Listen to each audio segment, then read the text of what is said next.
একদিন ইস্পাহানবাসী একজন ব্যক্তি হজরত বড় পীর সাহেবের দরবারে উপস্থিত হয়ে জানালো, হুজুর, আমি অত্যন্ত কষ্টের সাথে দিন যাপন করছি। কিছুদিন যাবৎ আমার যুবতী বিবির ওপর জিনের আছর হয়েছে। সে সর্বদাই ঘোর অচেতন অবস্থায় পড়ে থাকে। জিনের আছর হতে মুক্ত করার জন্য ঝাড়ফুঁক, তন্ত্রমন্ত্র এবং ওঝা কবিরাজের আশ্রয় গ্রহণ করেছে, কিন্তু সবই বিফলে গেছে। ওই সকল কাজের কোনো ফলাফল লাভ হয়নি। এখন মনে অনেক আশা নিয়ে আপনার নিকট এসেছি, এর সুরাহা করে আমার মান সম্ভ্রম রক্ষা করুন।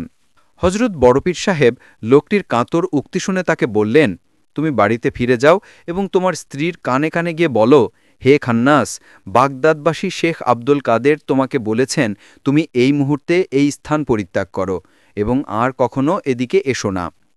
উক্ত ব্যক্তিও গৃহে গিয়ে হজরত বড়পীর সাহেবের আদেশ অনুসারে এই কাজ করল।